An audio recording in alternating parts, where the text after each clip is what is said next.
It's a long way to Tipperary, it's a long way to go. It's a long way to Tipperary, to the sweetest girl I know. Goodbye, Piccadilly, farewell, Leicester Square. It's a long, long way to Tipperary, but my heart's right there. It's a long way. Thank you very much, Peter. Well, if a naval historian worries a little bit about the audience, a social and cultural historian might be even further outside the normal remit. But I am also very aware that you're a very good-natured and tolerant bunch, so I hope you'll bear with me.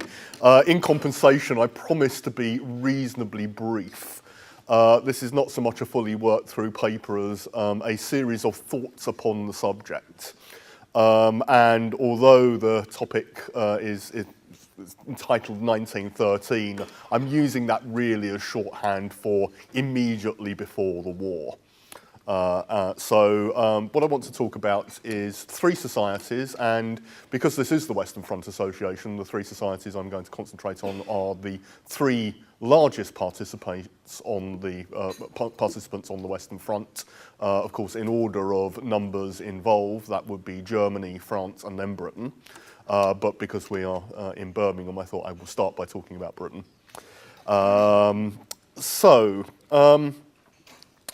As we approach the centenary, there will be a great deal doubtless said about the way in which European society greeted the First World War, much of it doubtless rubbish. There are two versions which are often promulgated, each of which is a polar opposite of the other, and each of which is utterly misleading. One of them is the glorious summer of 1914, bathed in golden light. Nobody saw it coming, bolt from the blue sky version, in which this is some kind of horrible but completely unanticipatable car wreck. Sort of, we're all familiar with that particular style of looking at it, in which, and very, very interestingly, this version is almost always perceived from the viewpoint of social elites. So it's the wonderful life of the aristocracy bathing at Baden-Baden, or alternatively perhaps the haute bourgeois, the upper middle classes. There's a wonderful and often frequently cited passage from John Maynard Keynes where he talks about how in 1913, in this gloriously globalized world, you could have all of the facilities of civilization brought to your door, which is all very well, but not perhaps so convincing when you're working down a coal mine in Sengenith or in County Durham, as another part of that globalised world. Come back to those things in a moment. So that's one version. The other version, which a certain kind of cultural historian is very keen on, is one in which the catastrophes of the First World War are prefigured by the great cultural and artistic upheavals of early 20th century Europe. So probably the most famous version of this is Modris Eckstein's book, The Rites of Spring, where he uses the reception of Stravinsky's modernist opera and the fistfights that break out over its production at the Paris Opera as, in a sense, a signal of how the stable order of the 19th century is breaking down under the pressure of these new cultural forms. And we can all put together these versions. So we can have Blaureiter group of expressionist artists, and or Marinetti's Futurist Manifesto in Italy. Again, one of the interesting things about this is if you want to identify the country where the cultural anticipations of the First World War are strongest, and most clear-cut in terms of an avant-garde embracing the idea of war, then you'd have to point to Italy, which is actually really striking, because if there's one country that goes into war with the majority of the population clearly against the idea, it's also Italy. And it's a useful reminder, I think, to make some kind of distinction between the broad mass of society and the avant-garde artists. Indeed, I remember some years ago saying that to use the avant-garde of the 1900s as an indication of European attitudes towards war and violence is a little bit like using Damien Hirst as an example of modern British attitudes towards animal rights. The very point of the avant-garde then and now is, to shock the bourgeois. You embrace the very attitudes that they don't like, and I would suggest that actually very often when these avant-garde artists are celebrating war, it's precisely because they see this as what the society doesn't do. And this is very clear, incidentally, with people like Marinetti. I mean, Marinetti thinks that the Italians are really a bunch of flabby pacifists, and that's why he's so keen on abolishing pasta and having a diet of raw meat and these kind of things. And in many ways, of course, you could argue that Marinetti is in some respects quite right. The Italians don't want a war, that's exactly why he's provoking them. Anyway, that was straying a little bit from Britain, France, and Germany for a moment. I think there is a broader historiography that sees Britain in the early 20th century as undergoing a kind of militarization. And people will pick up on things like the perhaps increasing salience of military and naval affairs in day-to-day politics during this period. They'll point to things like the formation of the Boy Scout movement, which I think it is fair to say is in some respects paramilitary. Some. I do accept, by the way, I would need to put very heavy caveats on that. But there are elements within its foundation which actually see it as an element, having elements of that. And indeed other uniformed youth organisations. But as I say, and in deference to my critic from the floor here, yes, it's more complicated than that. It's not purely a paramilitary thing. It's also about the civilization of youth in a time when people are concerned about, the influences of popular culture on youth. It's also about producing a kind of discipline for working class youth in particular, and the worry that they're going to be led astray by idleness and criminality. So these things are at least as important as any kind of military training. There is, of course, a popularity also of what might be called a pleasure culture of war. I mean, that certainly does exist in this period, but then it's existed probably in every period of British history, including today. And I'm not sure that it's any more prominent this time. Furthermore, you can't simply leap between elements of this idea of a pleasure culture of war and enthusiasm for the idea of actual war. Classic example of this during this period is H.G. Wells' little book, Small Wars. H.G. Wells is an enthusiastic wargamer. He loves to play with toy soldiers. He's in a sense the originator of modern hobby wargaming. But Wells is also, and I think quite genuinely, during this period explicitly pacifist. And he talks about in his preface to this book, Small Wars, that in some ways that this is he sees it as a pedagogic tool. Yes, it's fun, but it's also about teaching people that war is bad. So again, we've got to, I think, remember that these things have countercurrents, ambivalences, ambiguities. Things like the Navy League and the National Service League do have effects. But they also should be understood as mechanisms of sociability, a point which is almost certainly not lost on this room, that this is a chance to get together with people and actually, as well as promoting a cause, also enjoy yourself to a certain extent. And we'll come to that in other national contexts as well in a while. The National Service League does have a serious point. It is campaigning for what it sees as an absolutely necessary and vital reform in terms of British military preparedness. But of course, it should also be remembered that the objectives of the National Service League and the objectives of the Navy League are, to a certain extent, completely incompatible. And indeed, it's actually very noticeable when Scott runs through the number of things that the Navy is thinking about in 1914, that one of them is clearly not coastal defence and invasion. It's just actually not even on the Navy's agenda. Which then sort of leads into something which I'm sure everybody in this room is familiar with, which is another of the things that's often seen as an element in Britain's mental preparing for war before 1914, which is the popularity of invasion literature.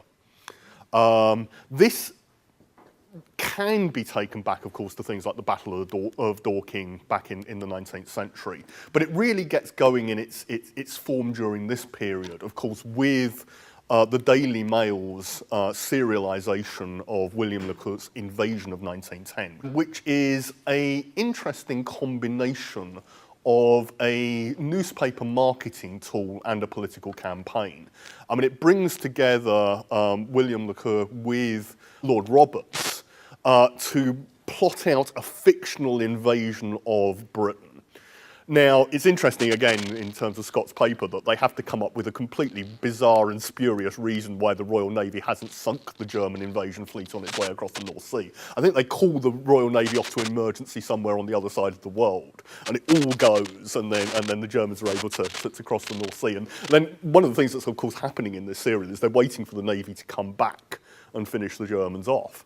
But again, it does become a publishing sensation. But it also, of course, actually becomes rather bizarre at the same time, because one of the things that Lord Northcliffe, a man who, of course, loves Britain, loves Britain so much, incidentally, that the Daily Mail was burnt on the steps of the Royal Exchange in 1915 for slagging off Lord Kitchener, as I'm sure everybody in this room is aware. Lord Northcliffe starts actually interfering with the narrative plotline of the invasion of 1910. Because Lord Roberts, who's come up with a perfectly plausible and logical German invasion plan, has actually gone through all these lots of obscure villages in East Anglia on the way to London. Instead of which, Northcliffe says that's no good. There's not enough Daily Mail readers or buyers there. This invasion has to go some. So actually, the German invasion of 1910 sort of diverts up to Leeds and Sheffield on its way to London in order to boost Daily Mail circulation. And they send out people dressed as Ulans to sell the Daily Mail. Anyway, long story short, this creates a genre.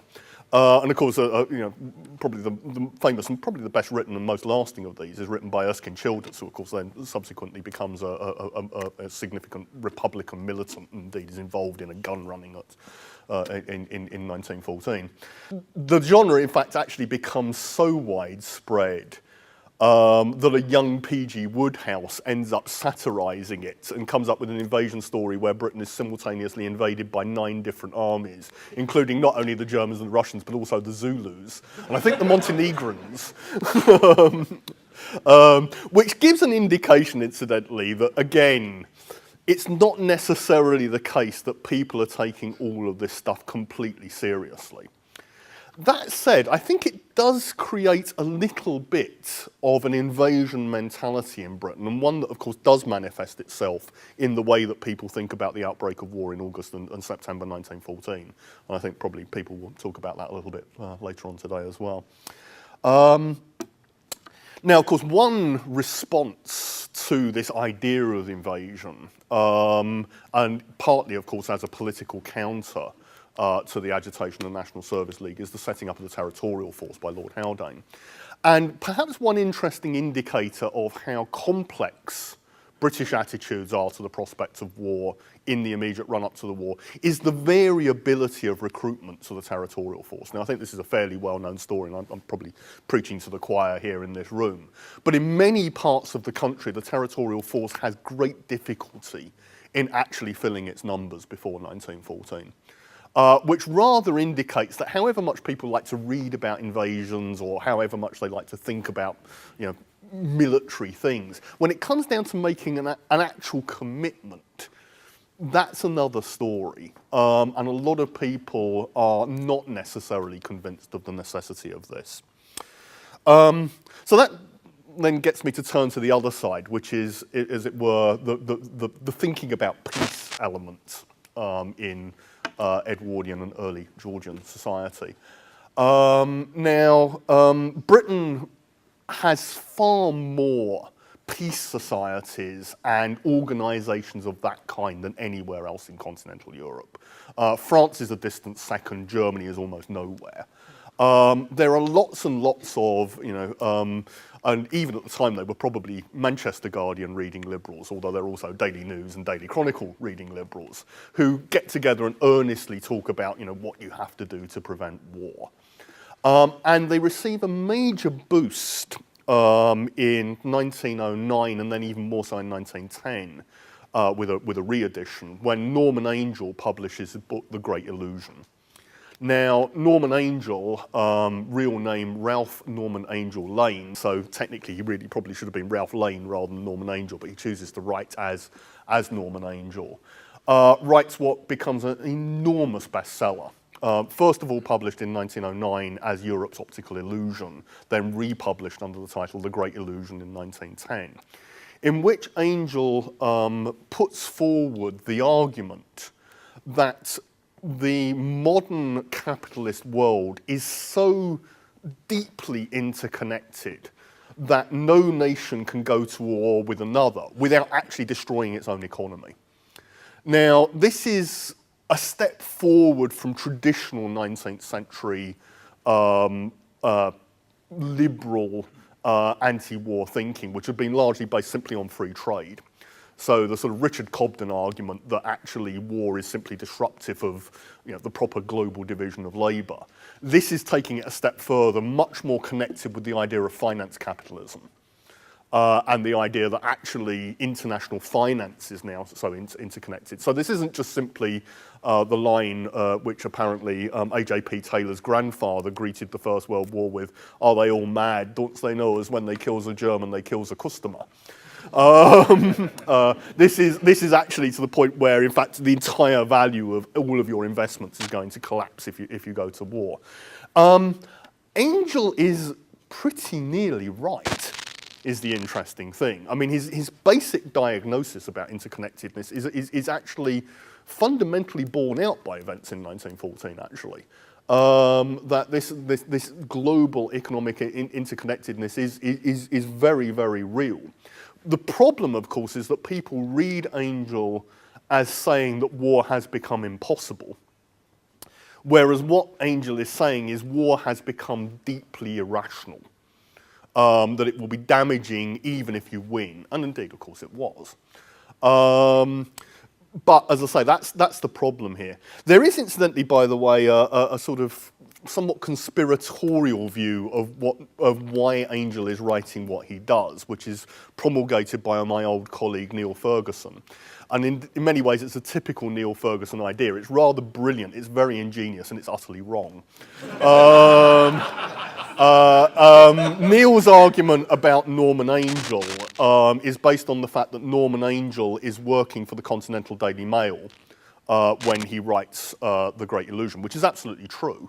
And therefore, in Neil's world, that means that he is obviously simply parroting the views of his employer, Lord Northcliffe, who of course is a sort of great Germanophobe.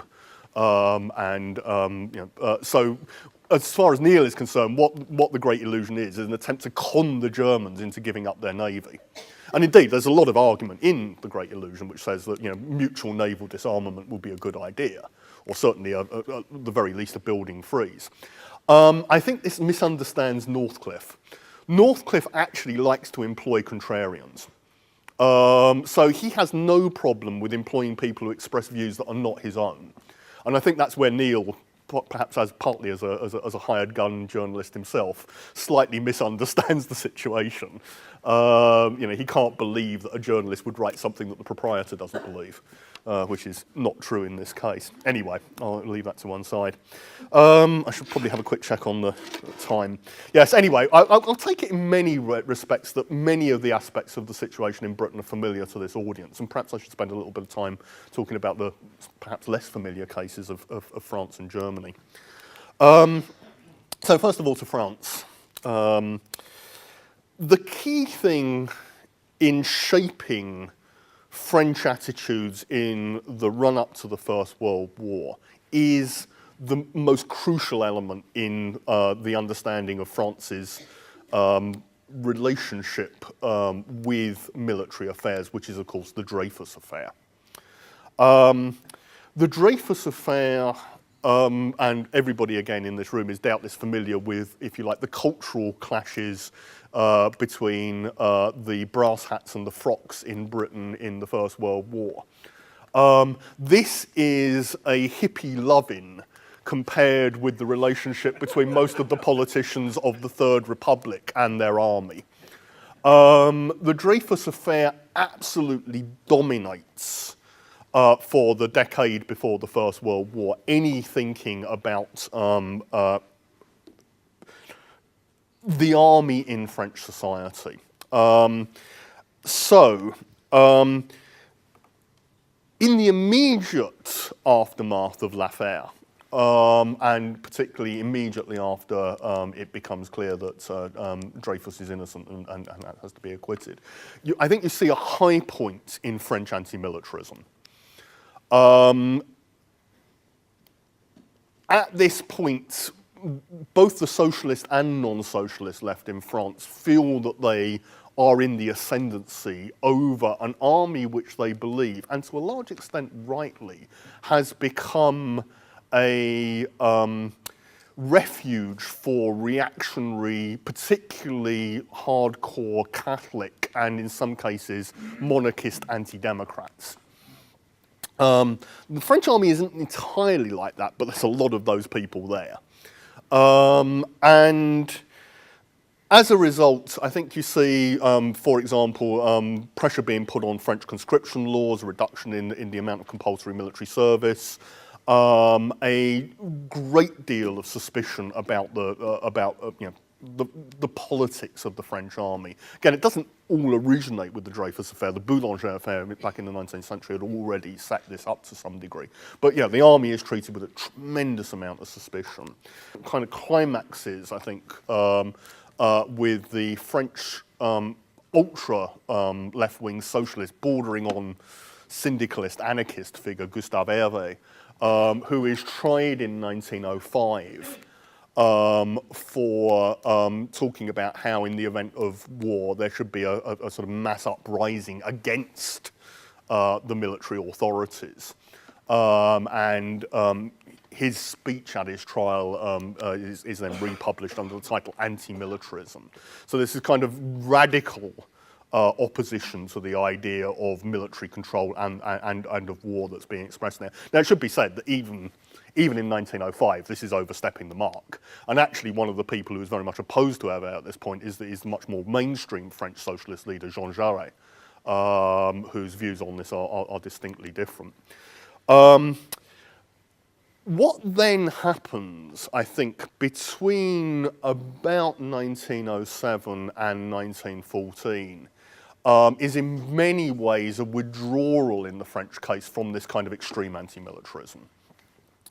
Including, interestingly, with Hervé himself when he's released from prison in 1912.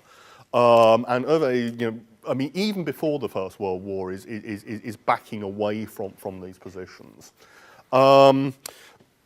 The mainstream radicals and other forms of republicans start to move into a more clearly patriotic position. And of course, this climaxes just before the war in the passing of a new 3-year military service bill. Now that itself does complicate matters because the passing of that 3-year military service bill does create a backlash from some socialists, including Jaurès. And of course, Jaurès, just before the war, publishes the first part of what was intended, I think, to be a 3-part criticism called L'Armée Nouvelle, the New Army. And what Jaurès puts forward is, again, a critique of conventional militarism. He says what we need is not an army that is separate from society, but, and this is the interesting thing about this, a more or less continuous sense of a nation in arms. In other words, and Jaurès' model here is a sort of Swiss militia model. So a much expanded officer corps, but a part-time officer corps. No professional officers, no officers who are isolated from society. All French men doing some military service all the time, but a relatively brief period of service in the frontline army. Simply for military training. So about 6 months compulsory military service and then a month for the next 40 years almost. And that's the sort of, Jaurès's vision. So it's an attempt to break the power of the army. But again, it's in response to what's actually a kind of recovery on the part of the army of some of its position. There's also an intellectual development from about 1910 onwards, which becomes more prominent, which is more and more young intellectuals are coming into the open as figures of the right. And many of them are being influenced by either or both of two significant drivers here. One of them is the philosophy of Henri Bergson. Now, Bergson is a giant of the intellectual world circa 1910, who has been, I think, even in France, almost completely forgotten. But Bergson's sort of vitalist philosophy, his anti-materialism, seems to, in the way that these things do in France amongst young intellectuals, seems to sweep along a generation of tremendous enthusiasm. And it's also perceived to be an alternative to a materialism which this generation perceive as very specifically German. Now, amongst the people who get pulled into this are some people who, a decade earlier, had been outspoken Dreyfusards, supporters of Dreyfus, opponents of the army. People like Charles Péguy, who now move 180 degrees in ideological term and become, well, basically rabid nationalists. And I mean, they're joined by other figures who are sort of coming out of French Catholic circles. Jacques Maritain, who becomes an important figure in Catholic social thought after the First World War. Indeed, is often seen as the, sort of the intellectual godfather in many ways of, he actually coins the term subsidiarity. So he's sort of taken on it was a term that got used a lot in the European Union about 10 years ago when they were trying to get away from the idea of kind of crude federalism. So Maritain is one of these figures, and this always drives me nuts because I absolutely have no idea how to pronounce this, but it's Ernest Pichary. It's spelled P-S-I-C-H-R-I. So I think Pichary is right, but I'm not 100% sure. And he publishes what becomes a very popular book in 1913 under the title The Call to Arms. Pichary himself is almost a kind of Ernst Junger figure. He goes off and he joins the French army and he serves in North Africa, and then he comes back to sort of encourage French youth into this sort of new militarism. So these people are emerging partly under the influence of Bergson, but also I think it has to be said under the influence of Action Française, which again had in a sense emerged out of the Dreyfus affair. And people like Barras and Morat are influencing them. Now, again, we've got to be a bit careful. Parisian metropolitan intellectual types are not France, and they're certainly not, if you like, the peasant majority of the French Third Republic. They represent one small group, but they are also a little bit of a straw in the wind. So although I think it's probably fair to say that France in this period remains in some ways a reactive power to what's going on in international affairs. And it certainly isn't the France of occasional Francophobe caricature, which sort of says, well, they're obsessed with Alsace-Lorraine, it's all about La Revanche. An element of this, which had been largely absent, I think, around about 1905, is creeping back into French politics. You are beginning to see more people talking about Alsace-Lorraine again. But it's still very much, I think, a work in progress in 1913. It's not a dominant theme as yet. again, it's interesting that one thing that tends to link all Frenchmen on this, regardless of their position on their attitudes towards the army, is anti-Germanism. This is as true of someone like Gustave Hervé as it is of Ernest Pichary. It's also true of Jean Jaurès as well. Even the French socialists, who often have extensive contacts with the German socialists, in the end don't entirely trust them. Now, whether this is simply a legacy of 1870 or whether it is, as I suspect is the case, to do with rather different institutional relationships between German socialists and their state is another matter. But again, it's worth noting that, as I say, distrust for Germany absolutely right the way across the French political spectrum. Okay, finally, Germany. Well, we're all familiar with the picture. After the outbreak of war, British propagandists would very quickly create a straightforward cultural causality in which German nationalist and militarist thinking have made the war inevitable. If anything, if you read some of these propaganda pieces, the professor is even more to blame for the outbreak of the war than the general in Germany. You know, you often see this in the British press in 1914 and 1915. They just invoke this unholy trinity of Bernhardi, Treitschke, and Nietzsche as you know, the spirit of Germany.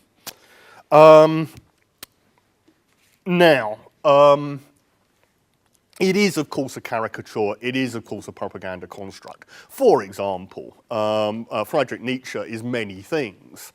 But to describe in a simplistic way as a German nationalist is to completely caricature the man. I mean, Nietzsche had grave worries about how, you know, sort of slack bourgeois nationalist thinking was in some ways the antithesis of real philosophy. So, you know, again, the fact that Nietzsche's atheism is seen particularly as an offensive indication of why, you know, Germans are against civilization shouldn't be taken too seriously as a statement on Nietzsche's own views. Treitschke, I think it's probably a more fair analysis. And of course, Bernhardi. Friedrich von Bernhardi's Germany and the Next War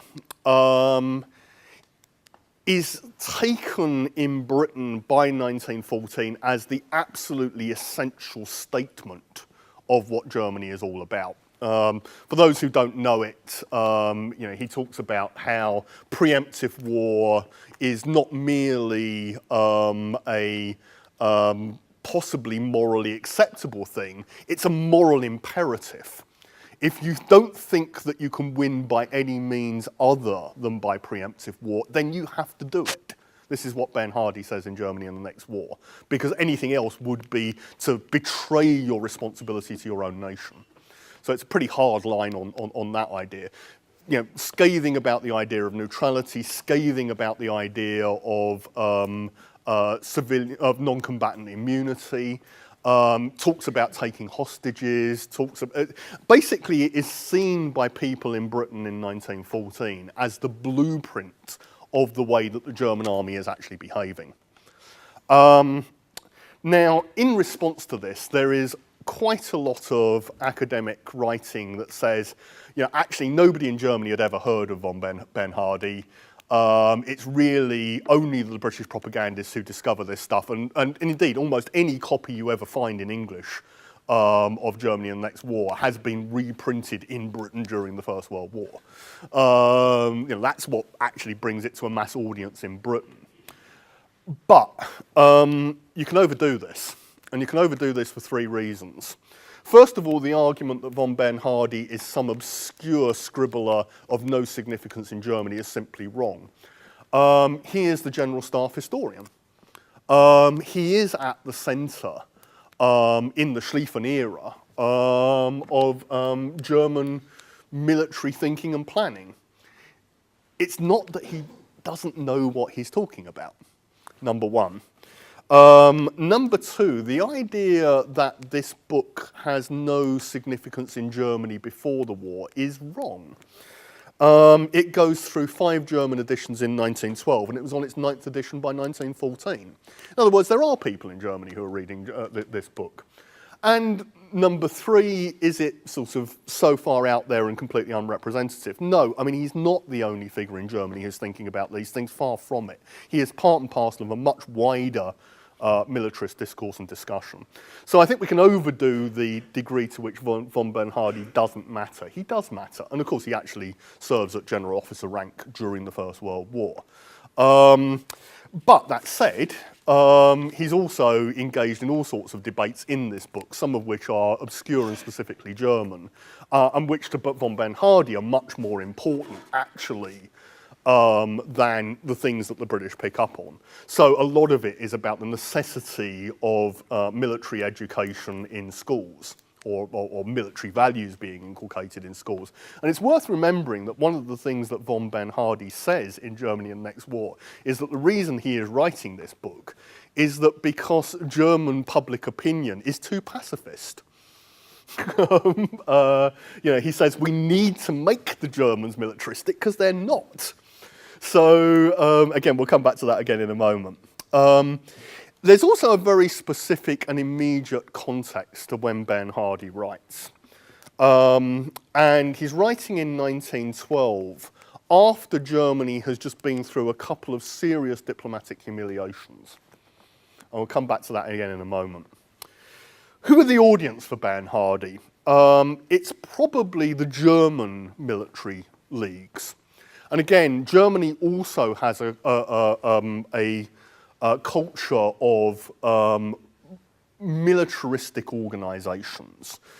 So you have the Army League, but you also, of course, have the Navy League, which is lobbying for greater naval expenditure. Often the membership of these two leagues on the ground overlaps. Even though one might argue on a strategic level, going back to one of our questions earlier on, actually they're operating to some degree at odds with each other. You also, of course, have the existence of the pan-German associations. Now, if you put together this milieu and the writings of and the speeches of the people involved in these things, it's quite easy to come up with a picture of a Germany driving its locomotive towards an aggressive nationalist war in 1914. But studies of the memberships of these organisations often shows that actually a lot of what they're about is what might be called Bürgerstum, middle-class sociability. Even to some extent, middle-class networking. In other words, joining the local branch of the Army League or the Navy League is not necessarily primarily about arguing the necessity for German Lebensraum in Europe, as much about getting in with the boss when the next promotion comes round. They are sort of, if you like, I don't know, I'm not sure what the exact equivalent would be, the Lions Clubs or even maybe the Masons of Wilhelmine Germany. Masons in the ordinary operational sense rather than the bizarre conspiracy theory sense. So a lot of what's going on here is pretty mundane, actually, in terms of this mass membership. And again, the Germans, like the British, actually, are big joiners, particularly the German middle class. So the degree to which we should take seriously the ideology is perhaps another matter. Now, perhaps it does matter that these organisations have this ideological direction rather than the opposite. But again, that's partly because they are also defining themselves against the opposite. Because the critical thing to remember, and central in a sense to the nature of Wilhelmine Germany, is that joining these nationalist and militarist organisations is also defining yourself as an anti-socialist. Again, this is about proving that you love Germany as opposed to the socialists who hate Germany. If we can borrow some modern terminology. And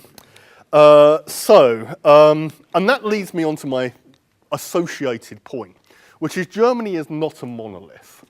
Germany is in fact deeply divided. And so although Germany has militarism, it also has, to a degree that is probably unprecedented in Europe, a powerful, organised, effective anti-militarism. Got to be careful here, because anti-militarism is not necessarily the same thing as pacifism or a peace movement. German peace movements are actually relatively weak, but it does have, through particularly the institutions and organisations of German socialism, biggest socialist party in Europe by a mile, a powerful and continual critique of the militarisation of German society. Indeed, my colleague Nick Stargart has suggested one reason why we talk so much about militarism in Germany in 1914 is because Germans and German critics of militarism are spending so much time talking about the militarism of their society. Now, the classic text of this is the work of Karl Liebknecht, a book called Militarism and Anti-Militarism, which he publishes in 1907. And again, Liebknecht's principal focus is not so much on the military as an external threat, but on the military as a method of class control within Germany itself. And the degree to which the military is attempting to dominate and break the workers' movement. Now, Liebknecht is not wrong. The German army is obsessed with socialism. And indeed, one reason why the German army is as relatively small as it is in 1914, and the Germans are calling up a significantly smaller proportion of their population than the French are, is that the Germans are worried about urban socialist recruits. So they are highly selective about who they call up. And again, we can come back to some implications of that later on. Now, does any of this matter? Yes, it does. The context, as I mentioned before, of Bernhardi writing Germany and the Next War is he is writing after, in 1911 and 1912, massive, and I do mean massive, socialist anti-war demonstrations in Germany. During the Second Moroccan Crisis, there are estimates that in the biggest demonstration in Berlin, nearly 250,000 German socialists turn out to protest against their own government's policy. And there are tens of thousands in demonstrations in all of the major German industrial cities. There are similarly protests that occurred during the Balkan crisis in 1912. Everybody is taking note of this in Europe, but particularly, of course, the German government. Now, again, moving into some slightly dubious territory here, and it's a controversial area, but the Potsdam Conference of December 1912 is in part, I would suggest, to do with worrying about the domestic ramifications of German policy and how to neutralise the kind of socialist protests that had occurred in 1911 and 1912. And one of the things that I think comes out of this, and which is very clear during the July crisis, is the recognition in Germany that it is absolutely critical in the event of a serious war crisis to be able to pin the blame on the Russians. And why the Russians? Because the Russians are the Achilles heel of the German Social Democrats.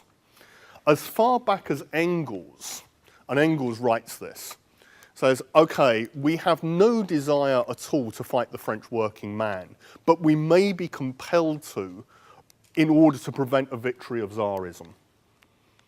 In other words, the Franco-Russian alliance, again alluded to earlier, puts the German socialists on the horns of a dilemma in the event of a war with both Russia and France, which is if they simply oppose their own government and their own military, then the danger might be a Russian victory.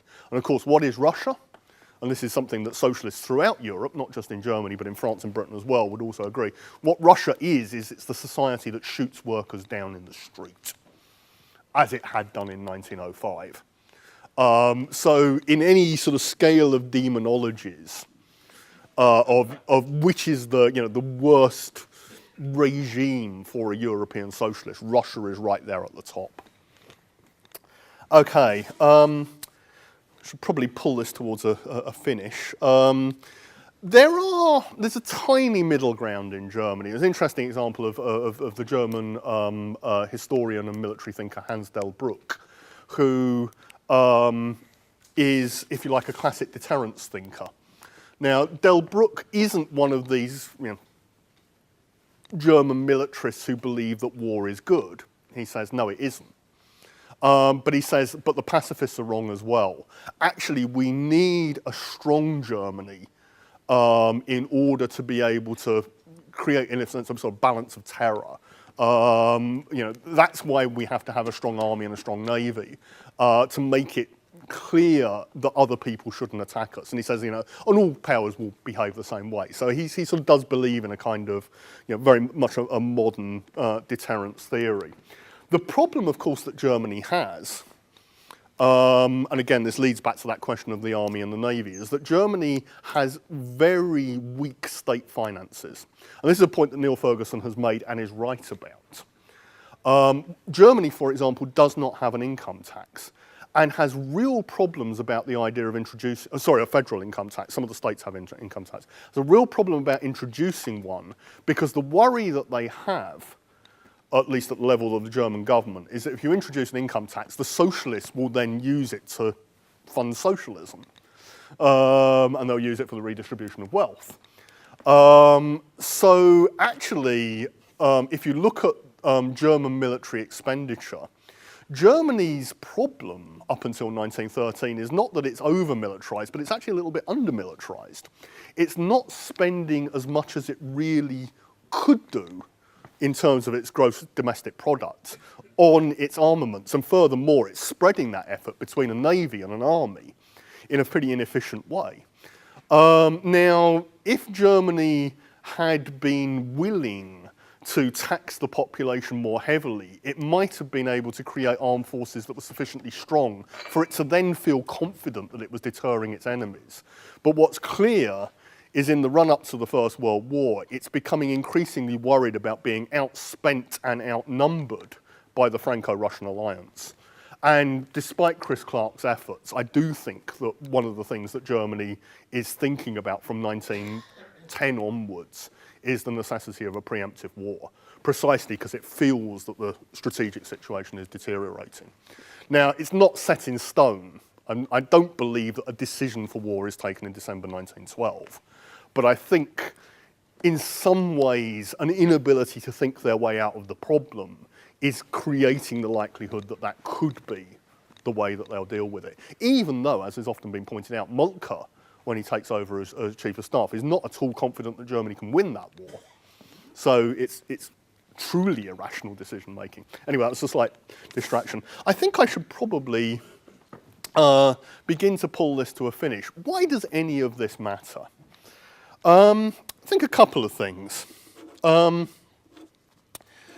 think the idea that Europe goes to war in 1914 because it's populated by, and there is sometimes a version of this, belligerent nationalistic idiots who are up for it, to put it crudely, is just nonsense. That's not true, I think, of any European country in 1914. I don't think that there are many people who are rushing to war because they like the idea of a war. That said, most Europeans, in as far as you can make this generalization, most Europeans take as axiomatic the view that their country can legitimately call upon them for national defense. And if you look at the way that the war unfolds in 1914, that's the appeal that's being made to the populations. And very few people stand outside that. Even Karl Liebknecht, who is probably as consistent a dissenter as you can imagine, in the end decides in 1914 not to vote against war credits, but to abstain. That's in a sense at the very far end of dissent. I mean, there's only one real dissenter in Europe, and I apologise for mentioning this in front of a Western Front association. The only person who has a radically different vision in 1914, of course, is V.I. Lenin. And Lenin's position is not pacifist. Lenin's position is revolutionary defeatism. Everybody is to actively work for the defeat of their own countries in order to transform this imperialist war into a global class war. So not exactly in favour of peace, in my view. Of course, there is one society just in passing, which is becoming pretty heavily militarised and which is beginning to anticipate conflict in 1914. And it's a subgrouping within the United Kingdom. This is Ireland. Now, again, in some respects, what's happening between the Irish Volunteer Force, as it is at this point, before it's renamed the National Volunteers, the Irish Volunteer Force and the Ulster Volunteer Force is a pretty high-stakes game of bluff. And my gut instinct, in as far as you can ever speculate on the counterfactual, is that a deal is getting close by the end of July 1914. And you can sort of see what the outlines of the deal are. It's probably going to be a 4-county Ulster opt-out. But as I say, who knows? We don't know what happened because, of course, what happens, famously, is that in August 1914, the Irish Volunteer Force and the Ulster Volunteer Force both pledged their loyalty to the British Crown, although, of course, a segment of the Irish Volunteer Force then goes away and refuses this. But the sort of famous incident in the House of Commons where Edward Carson and John Redmond get up and basically pledge mutually that they will look after the defence of Ireland with their own volunteers is, in a sense, the end of that stage of the Irish question. So I don't think that this is, as it were, excitedly to war by the mass of the population. Yes, there are some intellectuals who I think embrace war in 1914. There's probably a wider group of young, predominantly middle-class men who are pulled along by the idea of the adventure. Now, again, I can talk to that a little bit more if anybody wants to ask about this, but I think there's some very specific reasons why that's the case in this period. And I think probably what this implies is in line with Mike Nyberg's book, The Dance of the Furies, which is in some ways the very lack of enthusiasm for the idea of war paradoxically explains how the war becomes so bitter. Because everybody is blaming their enemies for having imposed this on them.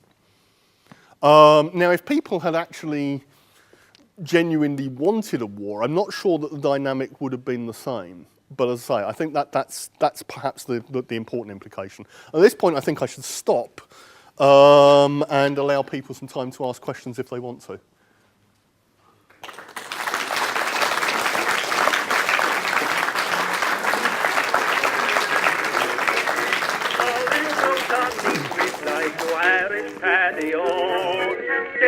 Mike Maloney wants to marry me, and so leave the Strand and Piccadilly, or you'll be to blame. For love has fairly drove me silly, hoping you're the same. It's a long way to Tipperary, it's a long way to go. It's a long way to Tipperary, to the sweetest girl I know. Goodbye, Piccadilly, farewell, Leicester Square. It's a long, long way to Tipperary, but my heart's right there.